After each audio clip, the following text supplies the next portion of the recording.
Até de muitas vezes que eu sentei para aconselhar, para conversar, para dar conselhos, dar direcionamentos para discípulos, para irmãos da igreja, eu sempre ouvia uma pergunta como essa aqui, mais ou menos como essa: pastor, eu não sei o que escolher, eu não sei o que eu devo fazer nesse momento, porque se por um lado, pastor, a minha fé fala para mim romper, para mim ir adiante, por outro, a razão me prende, a razão me trava, e eu não sei se eu ficar eu vou estar sendo uma pessoa duvidosa, uma pessoa incrédula, ou se eu for, eu vou estar sendo irresponsável. Eu já vi muitas pessoas dizendo isso, e eu já vi também muitas pessoas até ensinando. Eu respeito o ensinamento, mas eu vou falar do que nós cremos e do que a palavra de Deus fala, que não tem como viver pela razão, não tem como você dar voz à razão. Não, o tempo todo é só fé, o tempo todo não, esquece a razão. Mas eu queria primeiro pontuar sobre a razão. O que é razão, pastor? O que é essa razão que o senhor está falando aí? Me ensina, presta atenção. A razão é aquilo que é palpável, é aquilo que eu conheço, é aquilo que os meus olhos conseguem ver. Razão tem a ver com raciocínio, com inteligência. Razão tem a ver com aquilo que o homem consegue perceber.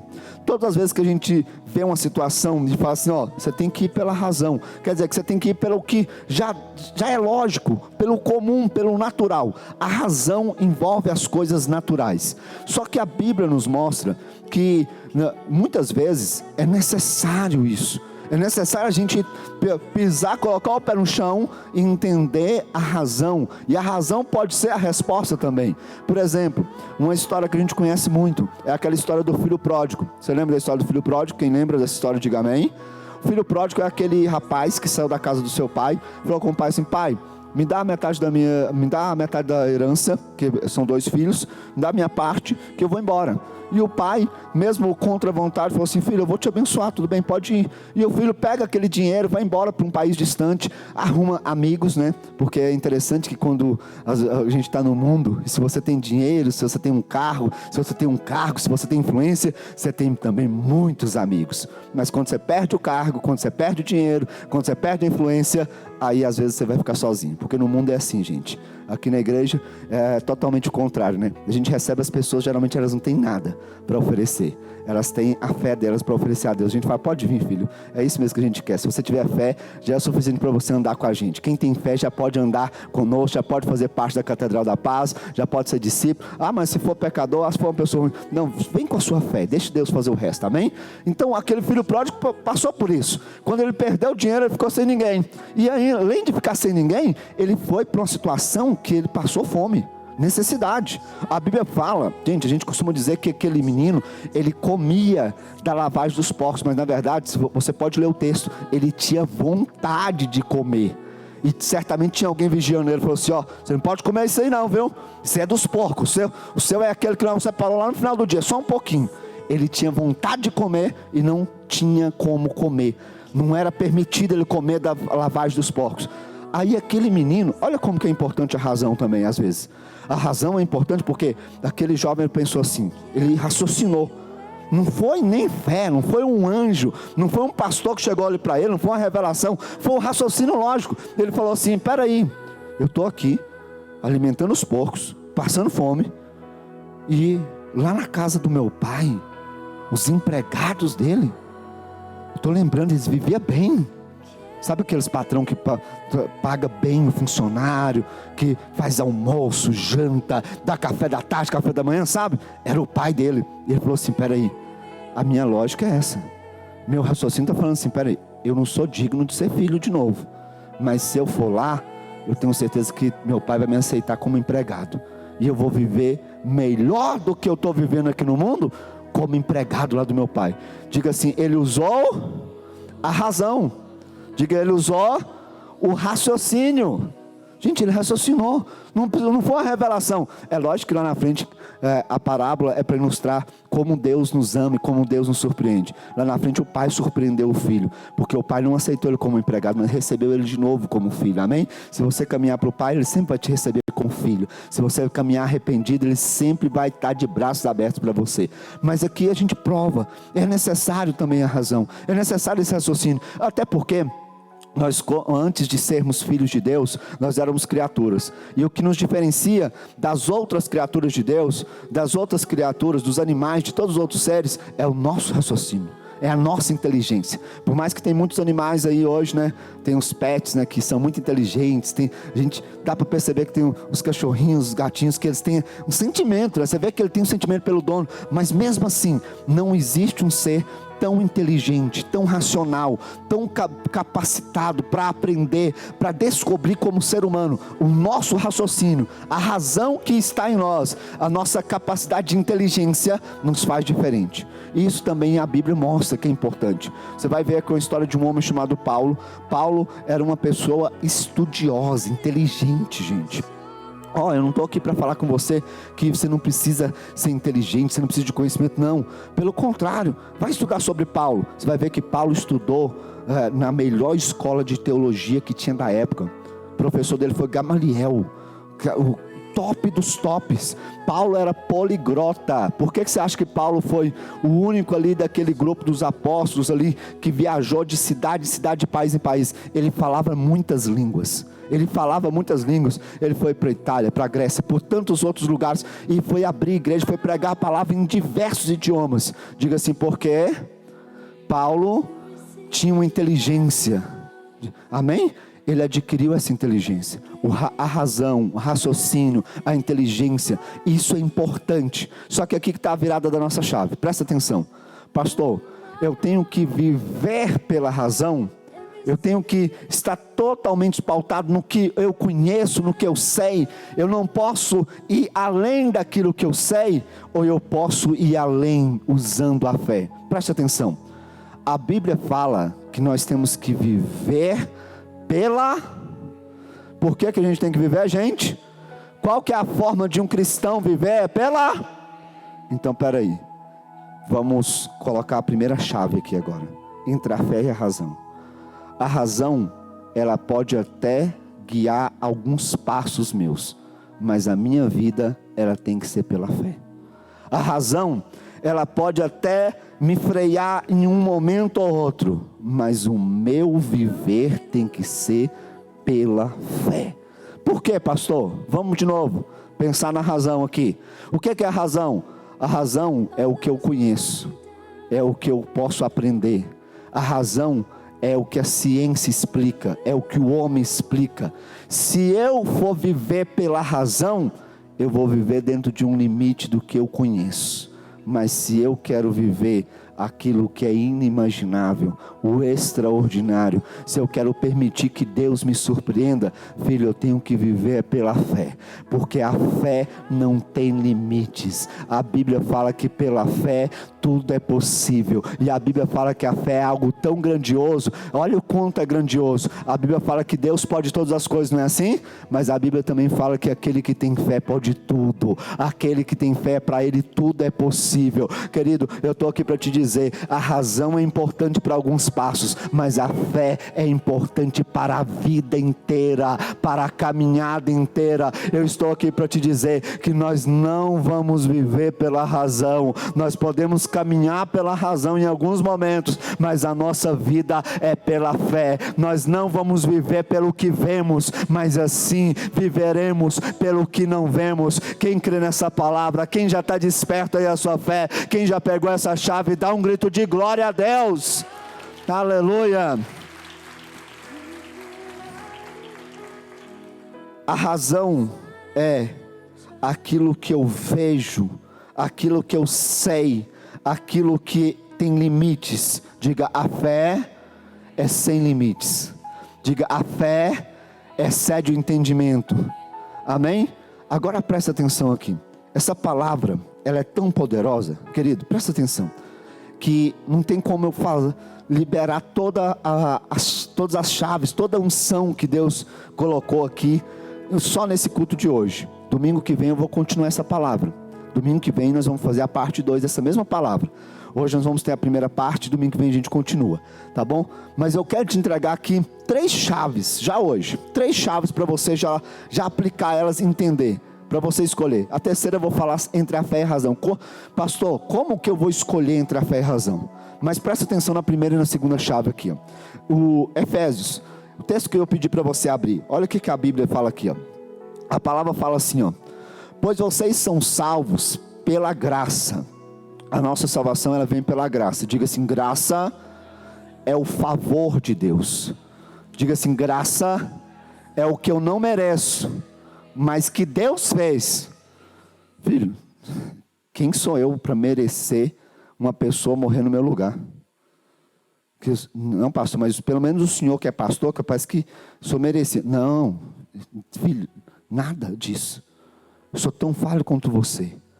Nós não merecíamos a salvação, não merecíamos nada de bom, mas a graça de Deus se manifestou sobre nós.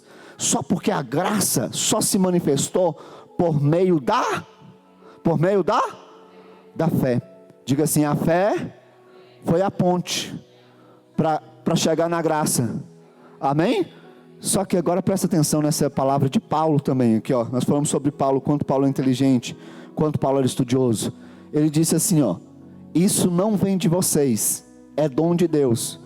De que Paulo estava se referindo aqui?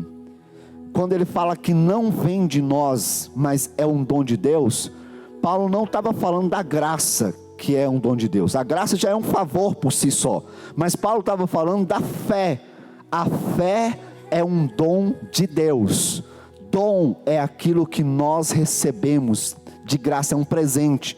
Dom é um presente que Deus dá para aqueles que o recebem. Agora, então diga assim: a fé é um dom. Diga que Deus me deu. Bate no peito e fala assim: a fé é um dom que eu já tenho. Talvez você pense: pastor, mas será que eu tenho? Eu vou te provar. Vamos lá. A Bíblia fala que a vontade de Deus é que todas as pessoas sejam salvas. Quem entende isso, diga amém. Filho, Deus não quer que ninguém vá para o inferno. As pessoas vão porque é teimosa demais, né? Tem tanto lugar melhor do que o inferno, né? Por exemplo, o céu é melhor, né? Aí a pessoa fica desobedecendo, depois fica um dia ou outro, acontece, né? Mas a vontade de Deus é que todo mundo vá para o céu. A vontade de Deus é que a graça alcance a todos. Se a vontade de Deus é que a graça alcance a todos, e a ponte para chegar na graça é a fé, Deus, Ele tem que favorecer a todos, Ele tem que dar a mesma oportunidade. Todas as pessoas, elas têm a oportunidade de usar a fé para chegar até Deus. O que agrada a Deus é a fé, e isso é um dom que Deus deu para todos. Querido, tem pessoa que nunca veio na igreja, nunca pisou na igreja. Não é, a fé não é ser religioso, a fé não é ser da quadrangular, da católica, da batista, da metodista. Não, a fé é algo que Deus deixou para todos. Você pode observar que de vez em quando a gente fala assim, ó, alguém já me perguntou: pastor, o fulano nem veio na igreja, mas ele viveu um milagre tão grande. Pois é, porque ele soube usar a fé. A fé é para todos. A fé serve para tudo na vida. E eu vou te provar isso daqui a pouco. E eu queria que você entendesse o seguinte: não existe uma fé, porque Deus deu mais fé para a irmã Thaís, Deus deu mais fé para a irmã Cris. Não, eu quero que você entenda que existe a medida que nós usamos. Primeira chave sobre a fé aqui, ó. Eu quero que você entenda: Deus deu fé para todo mundo. Diga assim: Deus deu fé para todo mundo. Diga assim: só que alguns não estão usando. Pastor, como assim? Vamos lá, estou indo devagarzinho aqui para você não se perder. Lembra daquela história lá que eu contei da mulher cananeia? Outro dia eu falei sobre ela aqui. Aquela mulher que chegou diante de Jesus, falou assim: Senhor, minha filha tem endemoniada lá em casa, e ora por ela, que ela vai ser curada, que ela vai ser liberta. Aí Jesus primeiro ignora ela, ela sofre uma humilhação, mas depois ela se humilha mais ainda, e aí Jesus fala com ela assim, ó: grande é a sua... Como que Jesus nomeou a fé dela? Como uma fé grande. Lembra do centurião romano? Mesma situação. Uma situação de uma pessoa que estava lá na casa dele. Ele falou: Senhor, o meu servo está doente, está lá em casa. Aí Jesus falou assim: não, peraí que eu vou lá curar ele. Aí o centurião falou assim: não, peraí, sou digno de receber o Senhor não.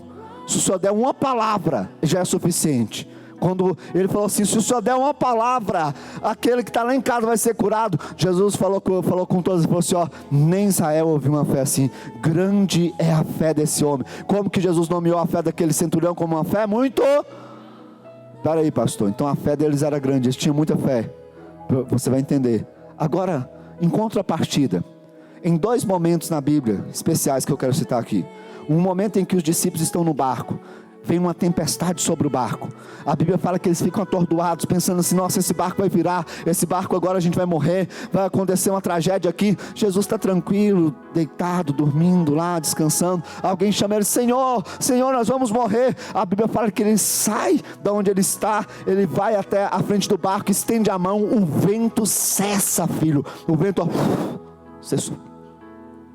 A tempestade para. E ele repreende os discípulos dizendo assim: homens de pequena fé. Sim ou não? Como que foi a fé que Jesus falou dos discípulos? Uma fé? Você lembra quando Pedro estava andando sobre as águas? Você lembra dessa história também?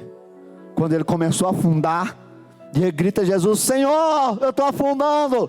Quando Jesus pega ele lá para levantar ele, o que Jesus fala assim? Homem de pequena... Espera aí. Como assim, pastor? O senhor falou que todo mundo tem fé. O centurião que não era de Israel tinha fé. A mulher cananeia que não era de Israel, era outra nação, tinha fé. Mas por que será que Deus ia dar uma fé maior para um centurião romano, que Roma, aqueles centuriões, aqueles soldados, iriam crucificar Jesus depois, para uma mulher cananeia, uma fé maior do que para Pedro, que era discípulo, do que para os discípulos lá? Não, eu não posso acreditar que a fé que Deus deu para eles era uma fé menor. Eu não posso acreditar que Deus deu mais fé para um estrangeiro, para uma pessoa que nem acompanhava Jesus, do que para os discípulos que estavam ali. Até porque lá na frente a gente vai ver que Pedro, até a sombra dele começa a curar as pessoas. Mas sabe o que eu entendo? A fé já existia para todos, só porque Pedro, ele começou a andar sobre as águas com muita fé. Mas teve um momento que ele usou a razão, e a razão diminuiu a fé dele. Ele começou a olhar aquela água lá: gente, mas isso aqui não é possível não, gente. Se fosse mineiro, né? Uai, mas isso aqui não tem jeito não, isso aqui não tem cabimento, esse negócio não. Ele começou a olhar aquela água, começou a ver o vento, e a razão começou a diminuir a fé dele. E ele não usou a fé dele toda, por isso ele afundou. Agora a mulher cananeia, o centurião romano, usaram a fé por completo, e por isso eles viveram um milagre. Querido, eu quero te dizer que Deus já deu uma fé para você. Você pode usar a potência total dela, ou você pode usar 10%. Eu estou aqui hoje para te incentivar e dizer: usa toda a sua fé, concentra toda a sua fé em Deus, e o milagre vai acontecer, e a resposta vai chegar, e a promessa vai se cumprir, e a bênção vai vir. Não usa só um pouco, filho, mas creia com toda a sua fé. Aleluia, glória a Deus. Você já viu que quando as pessoas chegam na igreja, a gente fala assim: nossa, como que a fé dele está grande? Não é assim, gente? Chega uma pessoa nova na igreja: nossa, mas não, pastor, olha lá, é até bonito olhar ele, gente, ó, está numa fé. Aí a gente envelhece, para de acreditar. Você começa a dar passos sobre as águas, mas de repente você começa a olhar demais para a razão. Filho, eu estou aqui para te dizer que você pode ir mais longe sobre as águas, sem afundar. Você pode ir mais longe através da fé. A razão é importante, mas a fé pode te levar mais longe. A fé pode te levar além. Quem crê nisso, diga amém. Segunda chave, vamos lá. Segunda chave para você. Pega isso aqui. Os grandes feitos, os grandes milagres, não são concebidos, não nascem Primeiro entendendo e depois crendo. Qual que é a ordem de um grande milagre, de um grande feito, de algo extraordinário? Não é primeiro eu entendo e depois eu acredito. A ordem de um grande feito, a trajetória de algo extraordinário é: primeiro eu creio, depois eu entendo. Olha para mim. No mundo físico é assim. Vamos falar de uma situação física aqui que todo mundo já conhece? Quem já viu um avião? Quem já andou de avião? Quem tem medo de andar de avião? Tem alguns aí. Deixa eu te contar. Eles falam que foi os irmãos Wright, né? Dos americanos que inventou o avião. Eu não acredito não. Sou brasileiro, até debaixo d'água foi o Santos Dumont. Mineiro. A prova é que o negócio lá onde desce o avião chama trem de pouso, né? Foi pro Santos Dumont. Você sabia? Ah, gente, tem meus argumentos. O que é isso? Pesquisa, chama trem de pouso mesmo. Não tô, pastor, você está dando bobeira? Eu tô, não. Pesquisa depois, tá? Vai ficar gravado aqui para você pesquisar depois. Quando foi inventado o primeiro avião, você sabia disso aqui, ó? Que a base para o avião foi uma bicicleta. Como assim, pastor? Os primeiros aviões de Santos Dumont, dos americanos lá que copiou nós, eles tinham pedais igual uma bicicleta. Porque Santos Dumont olhou assim, estava andando de bicicleta, igual o irmão Edgar ali, contou 120 quilômetros, irmão Edgar, hoje? Meu Deus, grande é a sua fé, homem. Pedala, irmão Edgar, viu? Meu padrinho. Olhou para a bicicleta e falou assim: gente, ele era mineiro. Uai, se colocar asa nesse negócio, isso voa. Gente, é verdade isso aqui. O primeiro avião, ele nasceu do protótipo de uma bicicleta. Mas aí você imagina quando Santos Dumont começou a falar com os amigos dele. Ô Joãozinho, olhei para minha bicicleta ali e eu acho que dá para voar nela. O que você bebeu, Santos Dumont? Que doideira é essa? Gente, a fé é assim. Quando a gente começa a falar das coisas de fé, as pessoas olham para mim e falam assim: você está louco. Mas a Bíblia diz que as coisas de Deus são loucura para quem não crê, mas elas são bênçãos, elas são caminhos de vitória para quem tem fé. Filho, foi assim que nasceu. Aí ele colocou. E é engraçado, interessante aqui, ó. Sabia que o primeiro avião, o nome dele é 14 bis? Porque foram 14 projetos que deram errado, 13 deram errado. Só no 14º que Santos Dumont deu conta de colocar o negócio para voar. Mas 13 vezes ele falou assim: não, eu não sei como, mas eu creio que essa bicicleta ela vai voar. Eu não sei como. Primeiro ele acreditou que aquela bicicleta ia voar. Depois ele entendeu como. Filho, primeiro você acredita. Depois Deus vai te mostrar como vai acontecer. Primeiro você olha para a sua situação, você olha para o seu caminho e fala assim: eu creio que vai mudar. Eu creio que essa situação vai virar. Eu creio que a minha família vai mudar. Eu creio que a minha vida sentimental vai ser abençoada.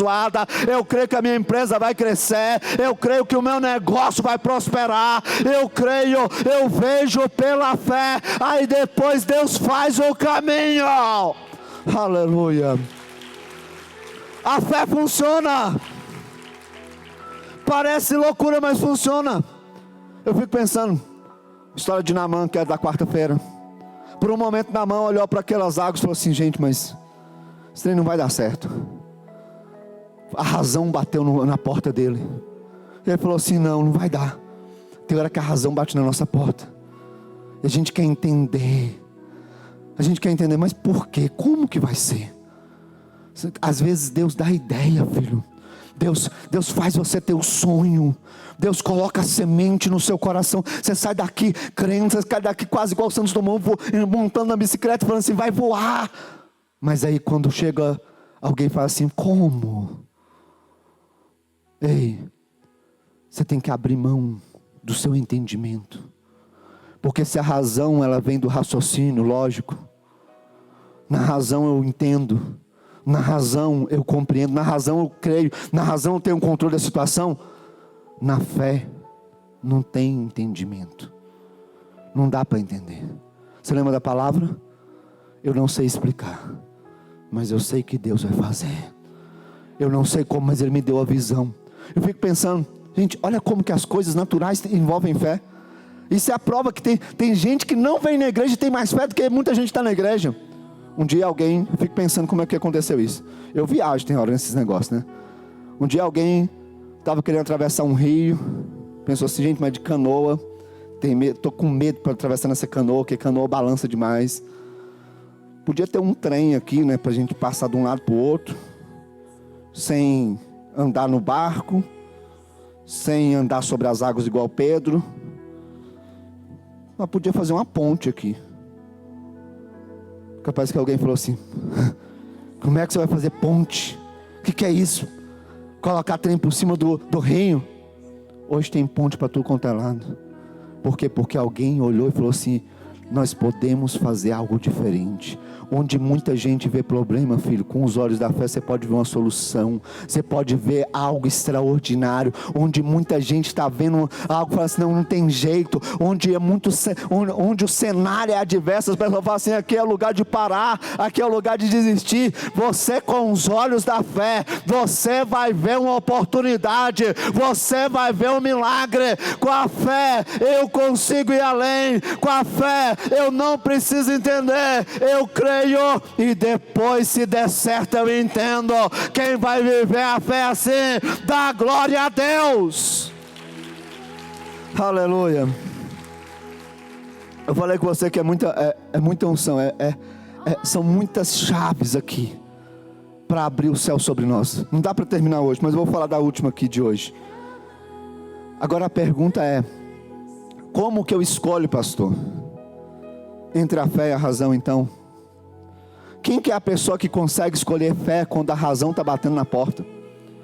Quem que é a pessoa que consegue dar voz à fé, dar ação à fé? Porque fé não é falar assim, eu creio. Fé é falar, eu creio e vamos embora andar sobre essa água. Fé é ação. Abre sua Bíblia comigo em Hebreus capítulo de número 11. Hebreus capítulo 11. Nós vamos fazer leitura aqui a partir do versículo 8. A partir do versículo 8. Tem alguém com fé aí? Tem alguém aí que não está preocupado em entender, mas está crendo? Amém? A fé, nós não vamos entender, mas precisamos crer. Hebreus capítulo 11, verso 8. Quando você encontrar, pode dar um grito de glória bem alto.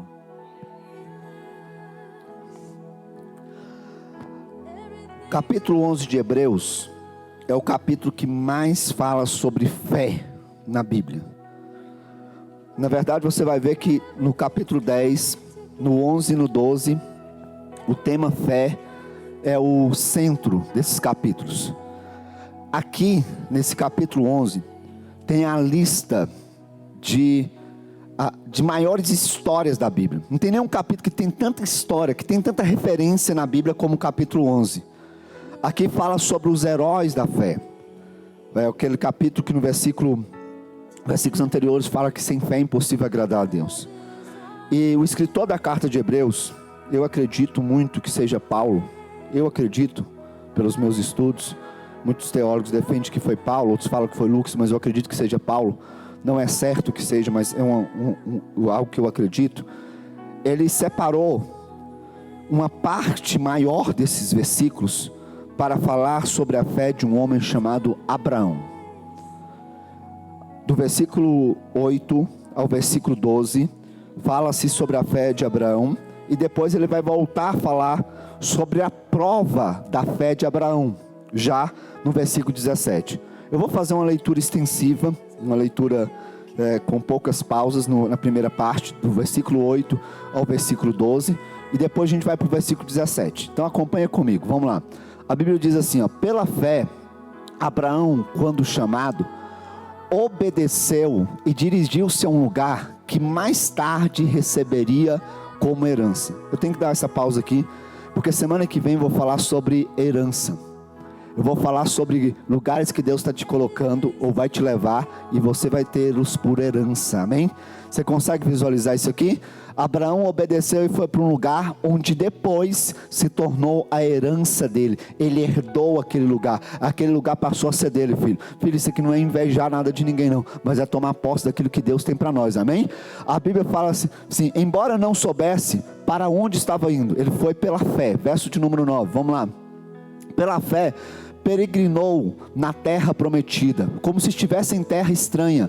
Viveu em tendas, bem como Isaque e Jacó, co-herdeiros, filho e neto de Abraão, co-herdeiros da mesma promessa. Verso 10. Pois ele esperava a cidade que tem alicerces, cujo arquiteto e edificador é Deus. Verso 11.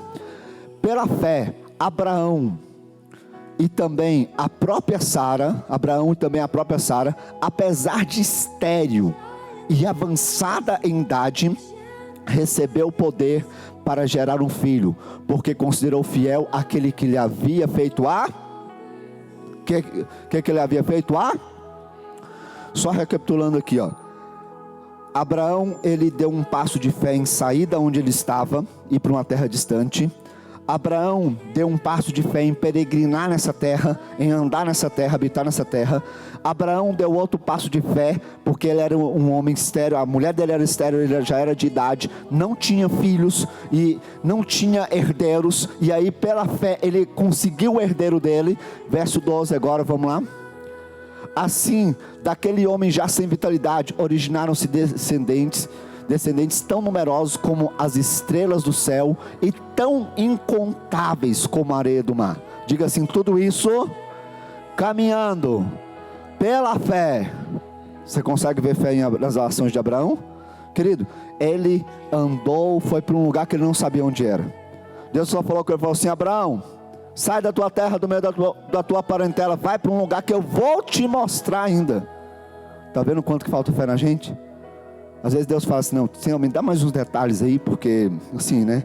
Não é que eu não confio no Senhor, né? Mas só podia mandar uma foto para mim, no WhatsApp, para eu saber direitinho para onde nós estamos indo. Você quer saber de tudo, né? Filho, Abraão saiu sem rumo, sem destino, só falando assim, não, eu creio que Deus está me direcionando. Por isso que ele é chamado de pai na fé. Além de crer, Deus falou com ele assim, Abraão, você vai ser pai de uma nação. Ele olhou para a mulher dele, venha. Deus, o Senhor está falando, né? Mas, como diz, até aqui não deu certo não. Tem tanta coisa que até aqui não tinha dado certo, mas vai começar a dar certo na sua vida. Oh Deus, tem tanta coisa que estava parada, que tem anos que você está tentando, que filho, você não estava usando a sua fé total, mas agora você vai usar a fé total e vai dar certo. Aleluia. É muito forte. Quando Abraão, e além disso, nasce o menino, se torna, esse aqui já é o final da história, mas agora vai lá para o versículo 17, e aqui a gente vai encerrar. O versículo 17 fala assim, pela fé, Abraão, quando Deus o pôs tem uma chave aqui. Toda pessoa que anda pela fé, ela tem que estar preparada para ser provada por Deus. Filho, Deus vai te provar no meio dessa caminhada. Deus não entrega as coisas dele para qualquer pessoa assim não, gente. Deus te deu a fé, você pode usar toda ela, ou nada dela, ou metade dela, você pode usar quanto você quiser, mas você tem que provar para Deus que Ele pode te dar mais. Você tem que provar para Deus que Ele pode te entregar mais. Gente, eu estou falando de um homem que já tinha largado tudo, que olhou para a mulher dele e falou assim, não sei se vai dar, mas Deus falou que vai dar certo então. E aí chegou um momento que Deus ainda falou assim, peraí, eu tenho que provar Ele. Talvez você não está entendendo que a situação que você está vivendo é Deus te provando para você subir um nível a mais, para cumprir uma promessa a mais.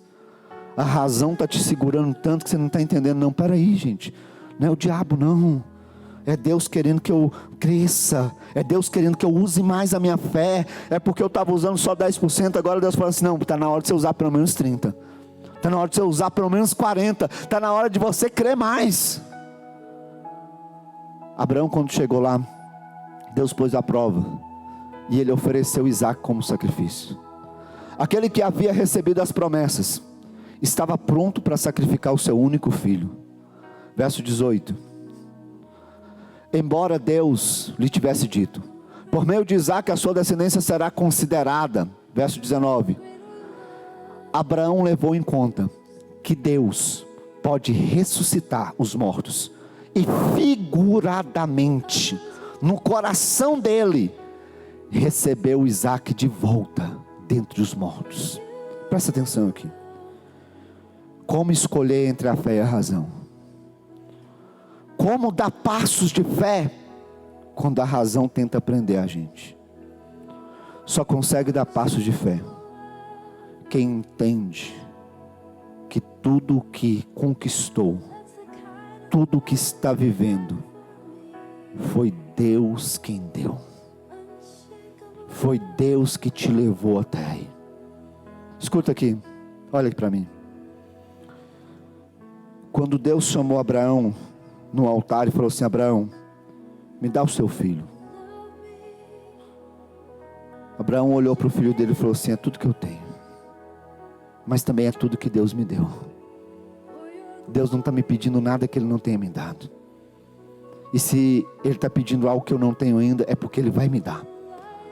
Quem vive pela fé e quem responde a Deus com fé, sabe que todas as vezes que Deus pede, é porque Deus quer dar. Por que Deus chamou Abraão no monte? Porque Deus queria dar a Abraão a descendência mais numerosa do que as estrelas dos céus, do que a areia do mar. Filho, Deus está provando a sua fé, porque Ele quer te dar mais do que você tem. Ele quer te levar mais além do que aquilo que você alcançou. Deus está provando a sua fé e está te pedindo algo. E Deus sempre pede algo para nós, porque Ele quer dar algo maior para nós. Você tem que entender isso. Sabe, às vezes a gente nega para Deus coisas que Ele mesmo nos deu. Abraão olhou para o filho dele e falou assim: espera aí, foi Deus que me deu. Eu sei que tem uma promessa. Você tem que entender que existe uma promessa de Deus sobre a sua vida. E se a promessa depende do que está na sua mão e que Deus está te pedindo hoje, filho, Deus tem poder de te dar muito mais. Deus tem poder de fazer muito mais do que isso, porque foi assim que aconteceu com Abraão. Às vezes a gente chega e fala assim: não, isso aqui, abraça aquilo que temos, e fala assim: não, eu não abro mão disso aqui. Mas Deus está falando assim: não, me entrega, porque eu vou fazer algo mais. Me entrega, porque é a prova que eu estou te pedindo. Sabe quem que escolhe entre a fé e a razão? Escolhe a fé quem lembra o que Deus fez na sua vida. Nosso problema é que a gente tem uma memória curta. A gente esquece que um dia nós fomos como Abraão. Como assim, pastor? Abraão não tinha descendência.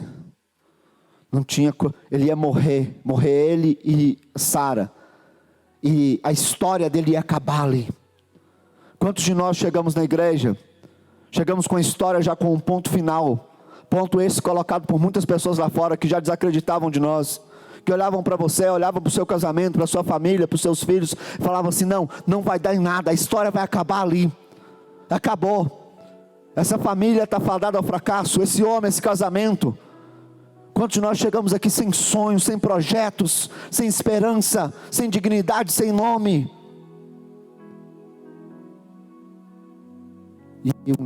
E em algum momento Deus fala assim: me dá.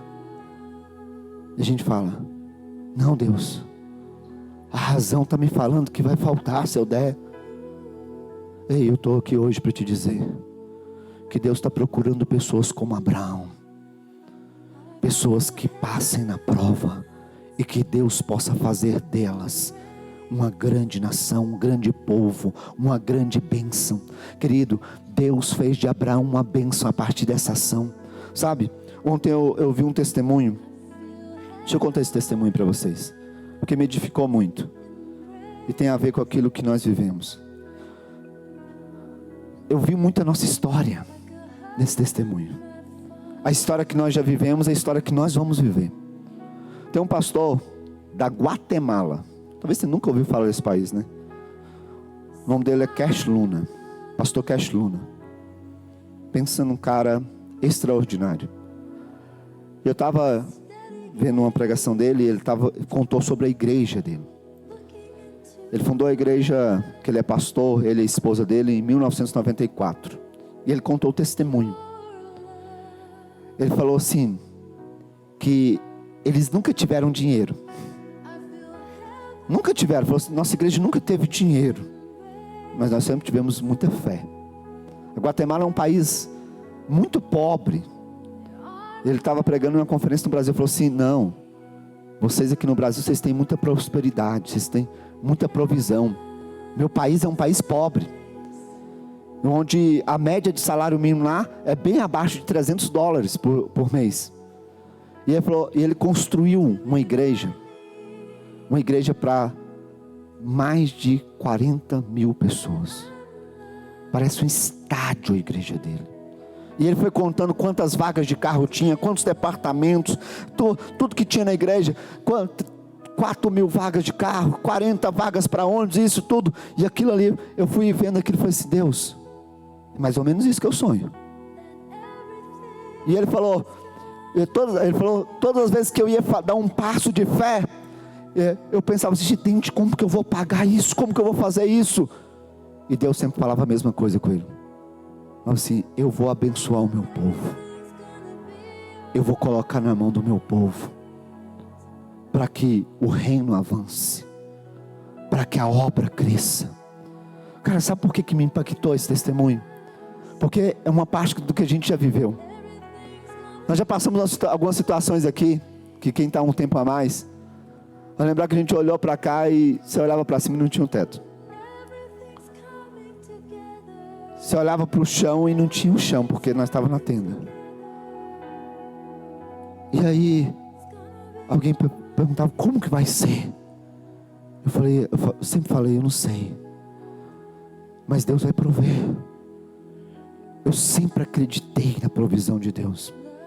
Eu lembro quando a gente comprou essas poltronas, foi quase R$100 mil. Só as poltronas. A gente está pagando ainda.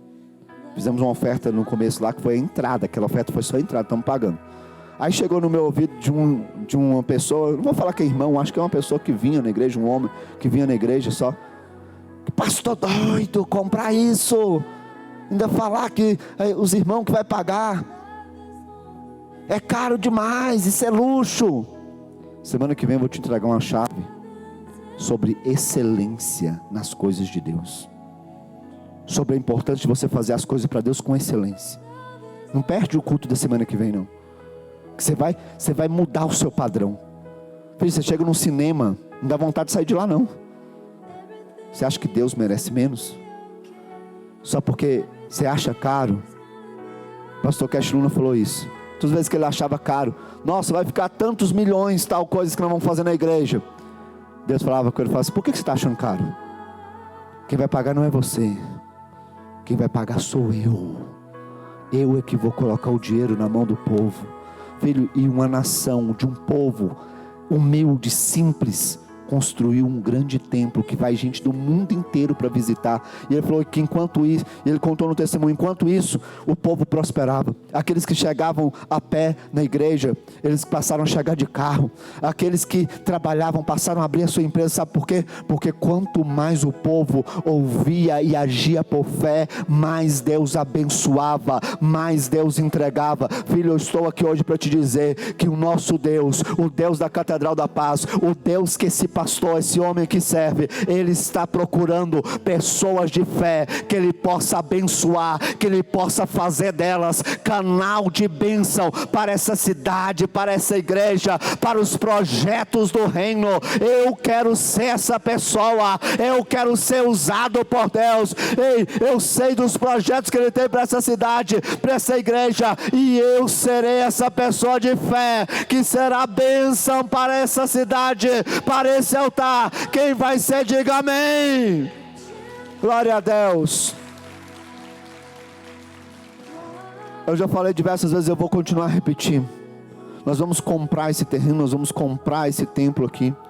Eu já olhei outro terreno também, nós vamos comprar o outro que a gente olhou. Talvez lá vai ser a unidade 3 da Catedral da Paz. Pastor, quanto que é aqui? Uns 8 milhões. Pastor, é caro demais. Quem vai pagar é Deus. Quem vai colocar o dinheiro na nossa mão é Deus. Quanto que é o terreno que o senhor olhou, pastor? 6 milhões. É caro demais. Quem vai pagar é Deus. Ele vai colocar na mão de alguém que está aqui. Ele vai colocar na nossa mão. O nosso povo vai crescer, vai prosperar. Deus vai abrir as portas. Eu não sei como vai ser, mas eu já creio. Eu não consigo entender. Eu não consigo explicar agora. Mas eu creio e eu sei que vai chegar o momento que vai acontecer. Quem vai viver isso comigo? Quem vai viver esses milagres? Quem vai caminhar pela fé? Quem vai deixar a razão de lado e vai viver essa fé? Fica de pé no seu lugar, aplaudindo ao Senhor, dando glória a Ele.